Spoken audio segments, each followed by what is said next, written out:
오늘 우리에게 들려주시는 하나님의 말씀, 신약성경 히브리서 12장 28절 말씀입니다.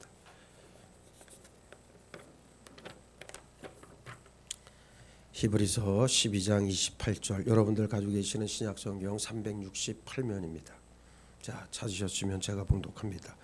그러므로 우리가 흔들리지 않는 나라를 받았은즉 은혜를 받자. 이로 말미암아 경건함과 두려움으로 하나님을 기쁘시게 섬길지니. 아멘.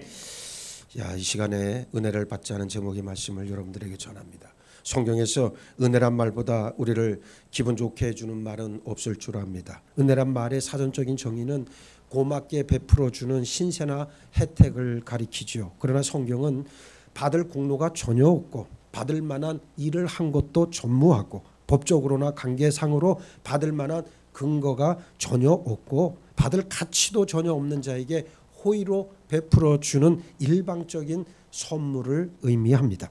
은혜를 입었다는 말은 내가 받을 만한 일을 한 것도 없는데 주고받을 그런 관계도 아닌데 그럴 가치도 없는 존재인데 호의적인 선물을 베풀어 주는 것을 뜻합니다. 사람이 무엇을 정당하게 얻는 방법은 자신의 노력을 통해 얻는 방법이 있고 은혜를 통해 얻는 방법이 있어요. 선물로 주어진 것은 노력한 대가로 얻은 것만큼이나 동일하게 정당한 나의 소유가 됩니다. 하나님의 은혜를 입었다는 말은 하나님께서 내게 그런 호의의 선물을 주셨다는 의미가 됩니다. 전혀 대가를 바라지 않고 무슨 노림수도 없이 뒤탈도 나지 않는 그런 선물이 나에게 갑자기 주어졌다 가정하면 말 그대로 횡재했다 좋아할 사람들이 부지기수입니다. 이게 웬 떡이냐, 좋아할 만한 것이 나에게 주어진 것, 그것이 바로 은혜입니다. 구원이, 은혜라는 말은 우리가 구원받을 일을 한 것이 전혀 없고 하나님께서 구원해 주셔야 할 또 어떤 의무도 없고 구원받을 만한 가치가 있거나 쓸모 있는 존재가 아님에도 불구하고 호의의 선물로 예수 그리스도를 주시고 성령을 주셔서 우리를 초청했다는 뜻입니다.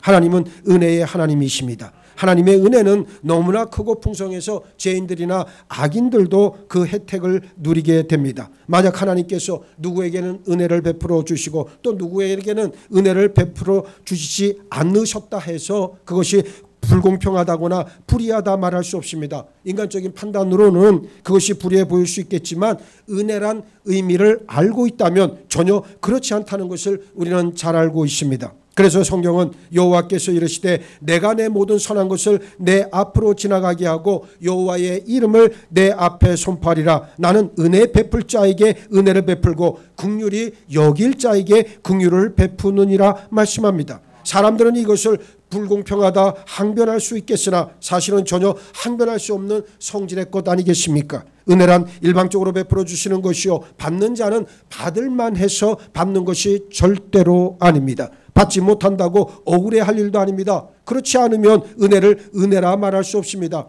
하나님의 택하심은 전적으로 은혜에 근거합니다. 하나님께서 우리에게 선을 베풀어 주시고 무엇을 주시는 것은 전부 다 은혜입니다. 우리가 잘했기 때문에 주어진 것은 그 어떤 것도 없어요. 우리가 하나님을 위해 일하는 것도 모두 하나님의 은혜입니다. 부르심을 받은 것도 은혜입니다. 어떤 사람들은 사도 바울 같은 사람은 워낙 출중한 성경적 지식과 열정이 있었기 때문에 하나님께서 그를 불러 사도로 택하셨다 생각합니다. 그러나 성경은 이런 주장을 단호히 거부합니다. 바울은 하나님이 은혜로 자신을 택하셨다 고백하고 있어요. 은혜의 선택이었다는 말입니다. 갈라디아서 1장 15절을 보면 그러나 내 어머니의 태로부터 나를 택정하시고 그의 은혜로 나를 부르신 이가 라고 분명하게 밝히고 있어요. 바울의 인간적인 어떤 장점이나 학식 또는 외모를 고려한 것이 전혀 아니란 말씀입니다. 하나님께서 은혜로 택하셨고 은혜로 불러주셨습니다. 은혜를 지나치게 강조하다 보면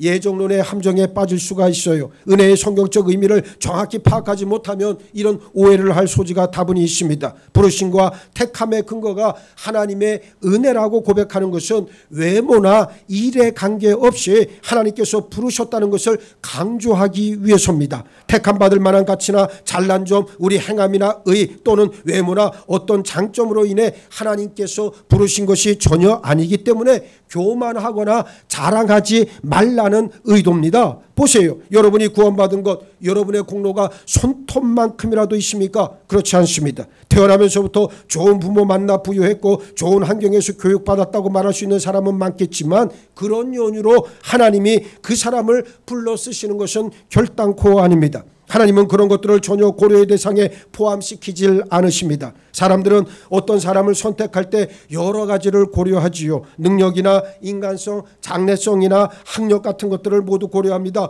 그리고 그에 맞는 사람을 택하잖아요. 이것은 은혜가 아닙니다. 반대로 누구의 추천이나 부탁으로 택함 받았다면 그건 역시 은혜는 아닙니다. 하나님은 일에 맞는 능력을 갖춘 사람을 불러 쓰시질 않고 은혜로 불러서 택한 사람에게 능력과 지혜를 주셔서 일하게 하십니다. 이 점이 극명하게 다른 지점이에요. 하나님께서 나를 부르셨다면 그 부르심에 합당한 은사들을 부어주십니다. 그렇다면 우리 모든 것은 아무것도 아니고 해바라기 마냥 그저 하나님의 은혜만 쳐다보고 있어야 되는 겁니까? 이런 운명론적인 생각에 빠진 사람들에게 하나님은 은혜 받기를 구하고 사모하라 말씀하고 있습니다. 오늘 본문은 은혜를 소유하자 강조하고 있습니다. 우리는 우리 자신의 처지나 여건에 의지하지 말고 의존하지 않고 오직 은혜를 베풀어 주시는 하나님, 은혜의 말씀에 의지해 얼마든지 풍성한 은혜를 구하고 사모할 수 있습니다. 하나님의 자녀는 누구라도 은혜를 베푸시는 하나님께 더 많은 은혜 얻기를 구해야 합니다. 나는 하나님의 은혜가 필요한 존재요, 그것만이 전부라고 고백할 때 하나님은 더 풍성하게 은혜를 베풀어 주십니다. 우리는 은혜로 구원받았고 은혜로 의롭게 되었고 나의 나된 건 역시 은혜로 되었기 때문입니다. 하나님의 사랑과 은혜는 모든 사람을 향해 나타났고 드러났습니다. 다만 자신이 은혜 받을 만한 그릇과 자세가 되어야 합니다. 하나님 주시는 은혜를 얻고 그것을 소유해야 합니다. 우리는 은혜로 강건해지고 은혜로 자라나고 은혜로 성장합니다. 하나님은 은혜가 풍성하신 분이십니다. 출애굽기 34장 6절에서 여호와께서 그의 앞으로 지나시며 선포하시되 여호와라 여호와라 자비롭고 은혜롭고 노하기를 더디하고 인자와 진실이 많은 하나님이라 그랬고 시편 103편 8절에서도 여호와는 긍휼이 많으시고 은혜로우시며 노하기를 더디하시고 인자하심이 풍부하시도다 말씀하고 있습니다. 은혜로우신 하나님은 구하는 자에게 은혜를 베풀어 주십니다. 우리가 이 땅에서 살아가면서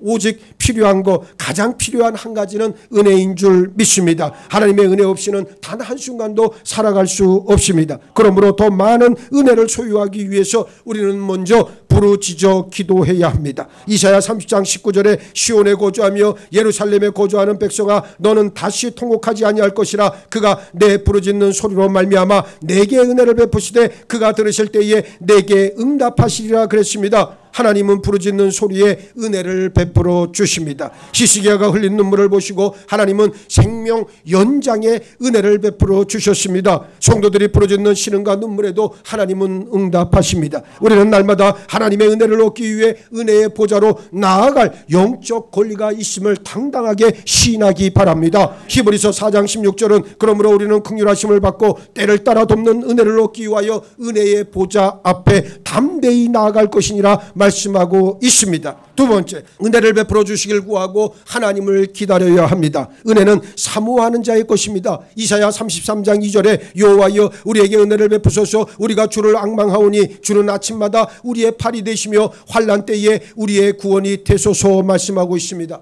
우리는 그 어떠한 것도 정당하게 하나님께 드려서 돌려받을 수 있는 것이 없고 내 공로를 내세워 하나님께 요청할 수도 없습니다. 하나님은 우리가 무엇을 구하면 의무적으로 주어야 할 책임이 있는 게 절대로 아닙니다. 그래서 우리에겐 은혜가 필요해요. 하나님은 우리에게 은혜를 구하라 말씀하십니다. 그것이 돕는 은혜일 수도 있고 베푸시는 은혜일 수도 있고 섬기는 은혜, 구원받는 은혜일 수도 있습니다. 은혜의 형태는 다양하게 나타나고 주어집니다. 하나님은 우리 마음을 은혜의 말씀, 은혜의 영으로 가득하게 하시길 간절히 원하고 계십니다. 그것을 구하라 말씀하고 있는 거예요. 말라기 선지자는 만군의 여호와가 이르노라 너희는 나 하나님께 은혜를 구하면서 우리를 불쌍히 여기소서 하여 보라 말씀하고 있습니다. 세 번째, 회개해야 합니다.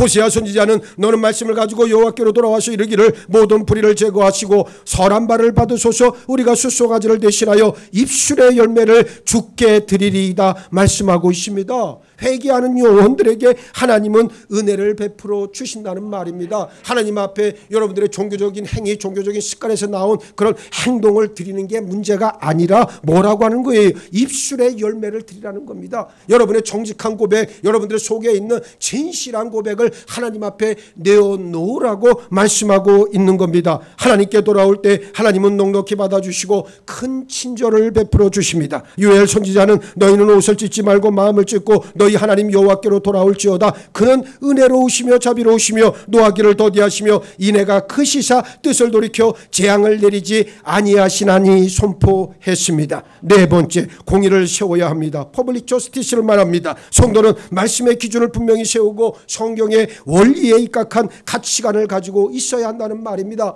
이것이 은혜를 얻는 길이에요. 아모스 5장 15절에 너희는 악을 미워하고 선을 사랑하며 성문에서 정의를 세울지어다. 만군의 하나님 여호와께서 혹시 요셉의 남은 자를 불쌍히 여기시리라 말씀합니다. 다섯 번째, 성령의 역사를 구해야 합니다. 스가랴 4장 6절로 7절 말씀을 보세요. 그가 내게 대답하여 이르되 여호와께서 스룹바벨에게 하신 말씀이 이러하니라. 만군의 여호와께서 말씀하시되 이는 힘으로 되지 아니하며 능력으로 되지 아니하고 오직 나의 영으로 되느니라. 큰 산아 내가 무엇이냐? 내가 스룹바벨 앞에서 평지가 되리라. 그가 머릿돌을 내놓을 때에 무리가 외치기를 은총이 그에게 있을지어다 하리라 하셨고 그랬습니다. 여섯 번째, 겸손해야 합니다. 하나님의 은혜를 더 많이 받는 길이 바로 겸손에 있다는 말이에요. 겸손은 하나님 앞에서 자신의 모습을 정확히 본 사람들에게서 드러나는 통목입니다. 하나님의 말씀이 그 안에 들어가고 하나님이 그 심령 안에 자정에 계시면 저절로 겸손해지는 줄 믿으시기 바랍니다. 오늘날 교만한 자 참 많잖아요. 교회 안에도 교만한 자 때문에 늘 문제가 있고 세상에서도 교만한 자가 늘 문제의 근원 아닙니까? 그런데 그 교만함의 정체가 뭡니까? 따지고 보면 그 안에 하나님이 계시지 않으며 하나님의 말씀이 없음 아니냐 그 말 아닙니까? 하나님의 은혜라고 하는 것은 내가 죽음의 길에 처해졌다 할지라도 하나님의 은혜가 임하면 하나님께서 나와 함께 하신다는 고백이 나오게 하는 것이고 하나님이 내 안에 계시는 거고 성령이 나의 주인 되어 나를 이끌고 가신다는 고백이 있는 게 은혜 아닙니까? 내 필요에 따라 은혜를 함부로 남발하고 도용합니다. 말짱 다 거짓말입니다. 나는 오늘날 교회 안에서 교회를 떠나가는 자들이 늘 입버릇처럼 하는 말을 나는 유심히 생각하고 있습니다. 은혜가 있네 없네, 은혜가 사라졌네, 은혜가 어떻게 됐네. 여러분 그런 말에 속지 마시기 바랍니다. 하나님의 은혜라고 하는 것은 내 상황에 상관없습니다. 내 여건에 관계없습니다. 언제나 내 심령 한가운데 내가 너와 함께함이라. 내가 너를 이끌고 가리라. 내가 너와 끝까지 함께하여 너에게 복을 주리라. 이게 하나님의 은혜입니다. 그 은혜는 싹 다 빼먹고 자기의 필요에 따라 함부로 은혜를 남발하지 말기를 바랍니다. 겸손해야 합니다. 자신의 본래 모습을 알면 알수록 겸손할 수밖에 없어요. 교만한 자들은 교만을 한번 빼기가 굉장히 어렵습니다. 어렵기 때문에 정말 죽기 살기로 하나님 앞에 자신을 내어 던져야 교만은 깨어지는 거예요. 그게 얼마나 어려운지 여러분들도 경험해 봐서 알잖아요. 그러니까 교만의 마음이 들어가기 전에 먼저 하나님을 모시고 하나님의 말씀으로 충만해지면 우리는 교만의 나락으로 떨어지지 않습니다. 그래서 야고보서 4장 6절에서 그러나 더욱 큰 은혜를 주시나니 그러므로 일렀으되 하나님이 교만한 자를 물리치시고 겸손한 자에게 은혜를 주신다 하였느니라 말씀하고 있습니다. 이제 은혜의 두 가지 기능을 꼭 아셔야 됩니다. 첫 번째, 군림하다 통치한다의 의미가 있습니다. 사도 바울은 로마서 5장 21절에서 이는 제가 사망 안에서 왕노릇 것 같이 은혜도 또한 의로 말미암아 왕노릇하여 우리 주 예수 그리스도로 말미암아 영생에 이르게 하려 함이라 그랬습니다. 이전에는 제가 통치하던 우리 몸을 이제는 누가 은혜가 군림해서 은혜가 다스려서 의의 열매를 맺게 해 영원한 생명을 얻을 수 있도록 해준다는 말씀입니다. 넓은 의미에서 하나님의 주권, 하나님의 다스리심을 전제하는 말씀이 둘째, 가르친다의 의미가 있습니다. 디도서 2장 11절로 12절에서 모든 사람에게 구원을 주시는 하나님의 은혜가 나타나 우리를 양육하시되 경건하지 않은 것과 이 세상 종욕을 다 버리고 신중함과 의로움과 경건함으로 이 세상에 살고 그랬어요. 양육한다는 말이 곧 가르친다는 뜻입니다. 은혜는 우리를 가르칩니다. 하나님의 은혜가 우리에게 임하면 어떻게 살아야 하는지를 가르쳐 준다는 말입니다. 하나님의 은혜 안에 있는 사람과 그러지 못한 사람은 하늘과 땅 차이의 삶의 모습을 보여줍니다. 왜냐하면 하나님의 은혜는 우리로 하여금 어떻게 살아야 하는지, 어디를 지향하며 살아야 하는지를 가르쳐 주기 때문에 그렇습니다. 신약성경 모든 서신서 뒤에는 꼭 은혜가 있을지어다로 끝을 맺고 있습니다. 이것은 우리에게 이미 은혜가 부어졌고 나타났음을 의미하는 표현 아닙니까? 은혜와 진리는 예수님과 함께 나타났습니다. 디도서 2장 11절에 모든 사람에게 구원을 주시는 하나님의 은혜가 나타났다 선언하고 있습니다. 성경의 맨 마지막 책, 맨 마지막 장, 마지막 절인 요한계시록 22장 21절 말씀 역시 무엇으로 끝을 맺고 있는지 한번 보시기 바랍니다. 은혜로 끝을 맺고 있습니다. 주 예수의 은혜가 모든 자들에게 있을지어다. 아멘. 그랬어요. 성경은 은혜의 서신이요 은혜의 말씀입니다. 우리는 이미 그 은혜 안으로 들어와 있습니다. 또한 그로 말미암아 우리가 믿음으로 서 있는 이 은혜에 들어감을 얻었으며 하나님의 영광을 바라고 즐거워하느니라 사도 바울은 로마서 5장 2절을 통해 말씀하고 있습니다. 은혜에 들어갔다는 거예요. 은혜에 들어갔는데 그 은혜가 바로 무엇이냐? 하나님의 영광을 바라고 즐거워하는 것, 이것이 은혜요. 예? 하나님의 영광을 바라고 즐거워하는 것이 은혜인데 뭐 내 기분에 만족이 은혜입니까? 내 귀에 들리면, 내 귀에 달콤한 말이면 은혜 받은 거고 내 귀에 좀 거슬리면 은혜 안 받은 겁니까? 그렇게 자신을 속이지 마시기 바랍니다. 그것은 자신을 속이는 것뿐만이 아니라 하나님을 기망하는 행위입니다. 하나님은 당신의 영광이 드러나고 당신께서 주신 풍성하신 생명의 역사 안으로 우리가 들어옴으로 인해서 그것으로 인해 우리가 즐거워하는 인생, 이것을 하나님이 은혜라고 명명해 주신 거예요. 이제부터는 은혜가 여러분의 만족이 아니라고 하는 사실을 분명히 아시길 바랍니다. 그래서 은혜라고 하는 말을 여러분들이 잘 알고 써야 돼요. 그냥 막 쓰면 결국은 교만의 한 수단이 되고 교만의 한 길이 된다는 것을 우리가 알고 있어야 한다는 말입니다. 은혜를 더 많이 소유하는 성도들, 은혜 안에서 강건해지는 하나님의 자녀가 다 되시길 축복합니다. 하나님의 자녀는 예수 안에 있는 은혜를 누려야 합니다. 디모데후서 5장 1절은 내 아들아 그러므로 너는 그리스도 예수 안에 있는 은혜 가운데서 강하고 그랬습니다. 오늘 말씀의 결론, 하나님의 은혜를 소유하되 은혜를 헛되이 받지 말아야 합니다. 많은 사람들이 은혜를 많이 입었다고 말하면서도 은혜대로 살지 못하는 현실은 비극이 아닐 수 없습니다. 자기 기분, 자기 감정, 자기 상황에 흡족하면 은혜를 받았다 말은 하지만 실상 그것은 거짓말에 불과할 뿐입니다. 은혜는 순전히 하나님께서 부어주시는 것이요 어떠한 삶의 상황에서도 하나님만을 바라보게 인도해 주십니다. 이게 은혜를 받은 사람의 특징이에요. 예? 힘들고 어렵고 괴로워도 하나님만을 바라보고 나아갈 수 있게 하는 게 은혜라고 하는 말이에요. 여러분, 은혜가 뭐 다른 거 뭐 엄청난 거, 이 세상에서 내가 돈 많이 벌고 다복하고 장수하고 이것만 은혜라고 생각하지 마세요. 그건 은혜 아닙니다. 그건 그냥 은혜가 드러난 현상일 뿐이고 진짜 은혜의 본질은 무엇이냐? 하나님으로 인해 내가 즐거워하고 있다. 이게 진짜 은혜라고 하는 말이. 여러분에게 은혜가 있습니까? 제가 여러분들에게 묻습니다. 여러분에게 은혜가 있습니까? 하나님으로 인해 즐거워하고 있습니까? 하나님으로 인해 기뻐하고 있습니까? 하나님으로 인해 진정으로 하나님 앞에 모든 것을 내어놓고 하나님과 동행하고 계십니까? 이것이 은혜인 줄 믿으시고 아무리 힘들어도 하나님이 나와 함께 하신다. 이 믿음이, 이 은혜가 여러분의 삶을 더 굳건하게 세워줄 줄 믿습니다. 은혜는 순전히 하나님께서 부어주시는 것임을 분명히 하셔야 됩니다. 은혜를 받았다면 은혜가 나를 다스리고 나를 가르치도록 해야 합니다. 그것이 은혜에 보답하는 길이에요. 성도가 반드시 유념할 것은 마음이 교만하면 은혜를 받아도 헛되이 받는다는 사실, 이것을 꼭 유념을 하셔야 됩니다. 교만한 자에게는 은혜가 주어지질 않아요. 그것은 은혜가 아니라 마귀의 교만이 또 다른 형태로 드러나는 것에 지나지 않는다는 말입니다. 그 대표적인 예가 누굽니까? 히스기야 아닙니까? 히스기야는 은혜를 입었지만 은혜를 보답하는 법을 배우질 못했어요. 히스기야가 마음이 교만하여 그 받은 은혜를 보답하지 아니하므로, 그 받은 은혜를 보답하지 아니하므로 진노가 그와 유다와 예루살렘에 내리게 되었더니 역대하 32장 25절은 분명하게 말씀하고 있습니다. 은혜에 보답하지 아니하므로. 이 히스기야가 뭐라 그랬어요? 은혜를 보답하지 아니함으로 어떻게 됐다는 거예요? 하나님의 진노가 그에게서만이 아니라 그 나라 전체에 하나님의 진노가 내렸다 말씀합니다. 더 많은 은혜를 얻기 위해서는 교만한 마음을 속히 버려야 합니다. 교만은 하나님이 대적하시는 성품이고 받은 은혜를 망쳐버리는 지름길입니다. 나는 이게 아이러니해요. 교만한 자가 꼭 은혜를 입에 달고 살아요. 예, 이게 이상하잖아요, 여러분. 내가 이걸 깨달았어요. 이게 바로 마귀의 전술이에요.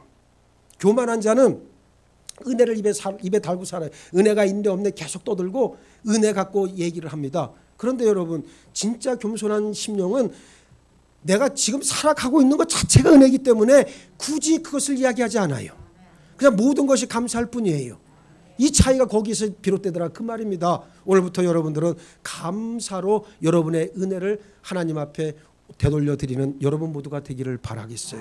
나는 이것이 성도의 삶이라고 생각을 합니다. 사도 바울은 우리가 하나님과 함께 일하는 자로서 너희를 권하노니 하나님의 은혜를 헛되이 받지 말라. 고린도후서 6장 1절에서 권면합니다. 은혜를 헛되이 받는 성도가 되어선 절대로 안 됩니다. 오늘 말씀에서도 뭐라고 얘기합니까? 은혜를 받자라고 이야기하고 고린도후서 6장 1절에서는 은혜를 헛되이 받지 말라고 이야기하고 있습니다. 이 두 말씀이 뭐를 의미하고 있습니까? 은혜를 받되 제대로 된 은혜를 받으라는 거예요. 제대로 된 은혜가 바로 무엇이다? 하나님을 기억하고 하나님께서 우리에게 영원한 생명을 주시고 하나님께서 너희와 함께 하시고 하나님께서 너희에게 영원히 복을 주시길 원하시고 그 하나님을 네 가슴 속에 담아라. 그것이 은혜인 줄 믿으시기 바랍니다. 은혜를 갈망하여 얻고 은혜를 소유합시다. 우리는 모두 하나님 나라를 상속받을 자로서 은혜를 소유해야 합니다. 은혜로 살아가는 여러분 모두가 되시기를 예수의 이름으로 축원합니다. 축원합니다. 축원합니다. 은혜를 헛되이 받지 않기를 원합니다. 은혜를 갈망하며 날마다 은혜를 소유하는 저희 모두가 되게 하여 주옵소서. 나와 함께 하시고 나에게 영원한 생명을 주시고 나에게 영원한 복을 주시며 오늘도 너와 함께 하리라 약속의 하나님이 바로 은혜의 본질이었음을 깨달았습니다. 내 생각, 내 경험, 내 주장만을 내세우지 말게 하시고 교만에 뿌리는 그 장가지마저 다 잘라버리고 이제 겸손된 심령으로 하나님 앞에 내어 모든 것을 맡기며 하나님만을 의지하고 나가는 발걸음 위에 하늘의 신령한 복과 은혜를 갑절로 나리어 주옵소서. 이제후로 오직 은혜로 살겠노라 결단하는 우리 모두로 삼아 주실 줄 믿습니다. 함께하여 주옵소서. 감사하오며 우리 주님 예수 그리스도 이름 받들어 기도하옵나이다. 아멘.